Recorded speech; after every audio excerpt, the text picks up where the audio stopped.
हर हर महादेव सभी मित्रों को। Welcome to electronic study YouTube channel. सभी को सुप्रभात।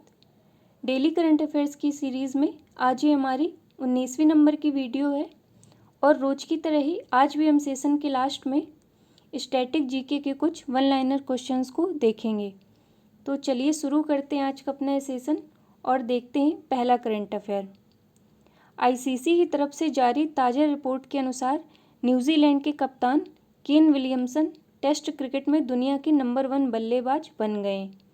यदि भारतीय कप्तान विराट कोहली की बात की जाए तो यह चौथे स्थान पर हैं और रोहित शर्मा 6वें स्थान पर और ऋषभ पंत 7वें स्थान पर हैं। अब यदि करंट से रिलेट किया जाए तो अभी ऋषभ पंत जो एक वीडियो ऐप मौज है उससे जुड़ने वाले पहले भारतीय क्रिकेटर बन गए थे, जिसके बारे में मैंने आपको बताया भी था। और अभी जनवरी माह से आईसीसी यानी इंटरनेशनल क्रिकेट काउंसिल के द्वारा एक सीरीज़ शुरू की गई है जिसका नाम है प्लेयर ऑफ द मंथ। तो ये जनवरी माह से शुरू हुई थी। तो जनवरी माह के लिए प्लेयर ऑफ द मंथ का खिताब ऋषभ पंत को ही मिला था। फरवरी माह के लिए रविचंद्रन अश्विन को, मार्च माह के लिए भुवनेश्वर कुमार को, अप्रैल के लिए बाबर आजम को और मई माह के लिए जो प्लेयर ऑफ द मंथ का खिताब है वे मुशफ़िकुर रहीम जो कि बांग्लादेश के हैं और कैथरीन ब्राइस ये स्कॉटलैंड के, इनको मिला था। तो ये कुछ तथ्य थे, इन्हें आप ध्यान रखिएगा। अगला देखते हैं। उत्तर प्रदेश सरकार ने रेल मंत्रालय को प्रस्ताव भेजा है जिसमें उन्होंने ये बोला है जो झांसी रेलवे स्टेशन है उसका नाम अब रानी लक्ष्मीबाई के नाम पर होगा। उत्तर प्रदेश सरकार द्वारा कुछ अन्य चीज़ों के भी नाम में परिवर्तन हुआ था जिसे देख लेते हैं। पहला है मुगल सराय स्टेशन जिसका नाम बदलकर पंडित दीनदयाल उपाध्याय स्टेशन कर दिया गया था। गुड़गांव का नाम बदलकर गुरुग्राम कर दिया गया। इलाहाबाद अब प्रयागराज हो गया और फैजाबाद का नाम बदलकर अयोध्या कर दिया गया। यदि वर्तमान की बात की जाए तो वर्तमान में उत्तर प्रदेश के मुख्यमंत्री हैं श्री योगी आदित्यनाथ जी और राज्यपाल हैं आनंदीबेन पटेल। और अभी हाल ही में उत्तर प्रदेश राज्य सरकार द्वारा यह निर्णय लिया गया था कि जिन वृक्षों की आयु 100 वर्ष से अधिक है उन्हें चिन्हित करके हेरिटेज ट्री के रूप में संरक्षित किया जाएगा। यदि इसकी भौगोलिक स्थिति की बात की जाए तो उत्तर प्रदेश सबसे ज़्यादा 8 राज्यों से सीमा लगाता है और उत्तर प्रदेश का जिला जो सर्वाधिक राज्यों से सीमा लगाता है वो है सोनभद्र। यह 4 राज्यों से सीमा लगाता है। उत्तर प्रदेश का राजकीय पशु है बारहसिंघा, राजकीय वृक्ष है अशोक, राजकीय पुष्प पलाश है। तो ये कुछ तथ्य थे उत्तर प्रदेश के विषय में, आप इन्हें ध्यान रखिएगा। अगला देखते हैं। उत्तर प्रदेश के नए पुलिस महानिदेशक यानी कि डीजीपी के रूप में किसे नियुक्त किया गया है तो ये चुने गए हैं वरिष्ठ आईपीएस ऑफिसर मुकुल गोयल। अगला है नीति आयोग के सीईओ अमिताभ कांत का कार्यकाल 1 साल के लिए और बढ़ा दिया गया है। इस प्रकार अमिताभ कांत अब अपने पद पर जून 2022 तक बने रहेंगे। यदि करंट से रिलेट किया जाए तो अभी हाल ही में केंद्र सरकार ने अटॉर्नी जनरल के वेणुगोपाल का कार्यकाल भी 1 साल के लिए बढ़ा दिया गया है। तो इस प्रकार वे भी अपने पद पर जून 2022 तक बने रहेंगे। अब नीति आयोग की बात हुई है तो इसके विषय में कुछ तथ्य जानते हैं। नीति आयोग का गठन 1 जनवरी 2015 को होता है और यह योजना आयोग के स्थान पर गठित होता है। यदि नीति आयोग की प्रकृति की बात की जाए तो यह एक गैर संवैधानिक निकाय है।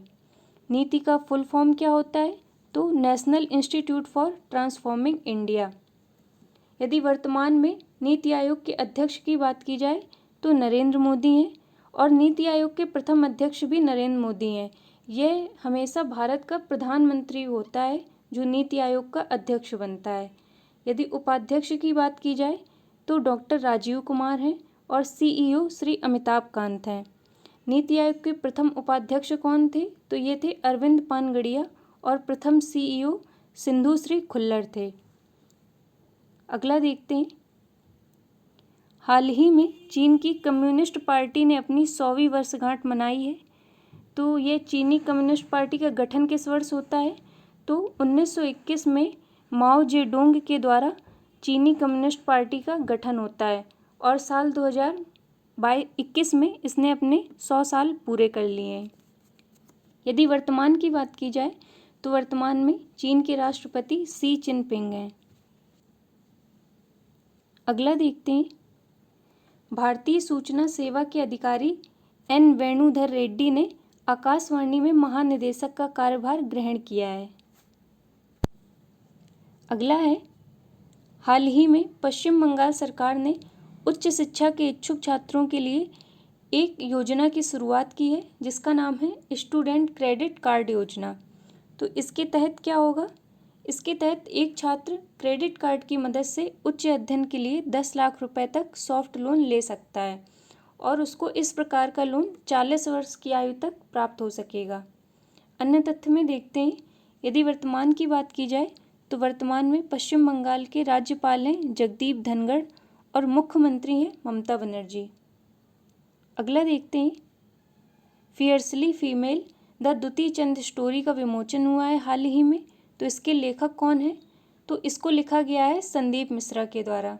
जैसा आप सभी को ज्ञात होगा, दुती चंद एक धाविका हैं जो कि उड़ीसा राज्य से संबंध रखती हैं और 2019 में इटली में हुए वर्ल्ड यूनिवर्सिटी गेम्स में महिलाओं के ट्रैक एंड फील्ड इवेंट्स में गोल्ड मेडल जीतने वाली ये पहली महिला बन गई थी। अब उड़ीसा की बात हुई है तो वर्तमान में जो उड़ीसा के मुख्यमंत्री हैं नवीन पटनायक, उनके द्वारा एक पुस्तक का विमोचन हुआ था जिसका नाम है beyond here and others poem. इसको लिखा किसने था? तो इस पुस्तक को विष्णुपद सेठी के द्वारा लिखा गया था और उड़ीसा में ही वर्ल्ड स्किल सेंटर का उद्घाटन नवीन पटनायक जी के द्वारा हुआ है। और राज्यपाल की बात की जाए तो वर्तमान में उड़ीसा के राज्यपाल हैं गणेशी लाल। तो ये कुछ तथ्य थे। अगला देखते हैं। हाल ही में मंगोलिया का सर्वोच्च नागरिक सम्मान आर.के. सभरवाल को दिया गया है। तो ये आर.के. सभरवाल हैं कौन? तो इंजीनियर्स इंडिया लिमिटेड यानी EIL के ये अध्यक्ष हैं और जो मंगोलिया का सर्वोच्च नागरिक सम्मान है इसका नाम क्या है? तो इसे the order of polar star के नाम से जाना जाता है। और ये दिया क्यों जाता है? तो जो व्यक्ति अपनी उत्कृष्ट मेहनत, बुद्धि व ईमानदारी के साथ मंगोलिया की समृद्धि में अमूल्य योगदान देता है उसे इस पुरस्कार से सम्मानित किया जाता है। तो आर.के. सभरवाल ने मंगोलिया में पहली तेल रिफाइनरी स्थापित करने में मदद की है, इसलिए उन्हें इस प्रकार के सम्मान से नवाजा गया है। तो करंट अफेयर्स की श्रृंखला में आज के लिए इतना ही। अब देखते हैं अपने स्टैटिक जीके के कुछ क्वेश्चंस को। पहला है, कॉमनवेल्थ पत्रिका का प्रकाशन किसके द्वारा किया गया? तो इसका प्रकाशन एनी बेसेंट के द्वारा किया गया।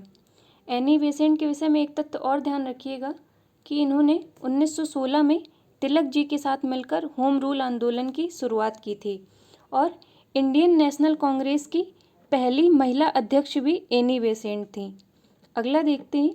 एकमात्र भारतीय जिन्हें अर्थशास्त्र का नोबेल पुरस्कार मिला है तो यह है अमर्त्य सेन। फिर है, मुस्लिम लीग की स्थापना किस वर्ष होती है? तो 1906 में ढाका में आगा खां और सलीमुल्लाह खां के द्वारा मुस्लिम लीग की स्थापना होती है। फिर है, मोनालिसा की पेंटिंग किसकी है? तो ये लियोनार्डो दा विंची की है। फिर है, स्वराज पार्टी का गठन कब होता है? तो 1923 में चितरंजन दास और मोतीलाल नेहरू के द्वारा स्वराज पार्टी का गठन होता है। अगला प्रश्न है, भगत सिंह, सुखदेव और राजगुरु को फांसी किस वर्ष में दी जाती है?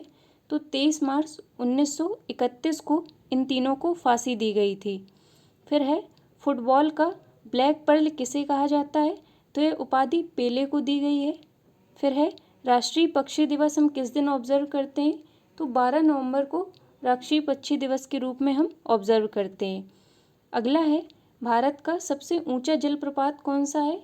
तो ये जोग या गरसोप्पा जलप्रपात है जो कि कर्नाटक में स्थित है और ये किस नदी पर बना है? तो ये गरसोप्पा जलप्रपात शरावती नदी पर बना है। तो आज के इस वीडियो में इतना ही। मिलते हैं अपने नेक्स्ट वीडियो में, तब तक के लिए धन्यवाद सभी को।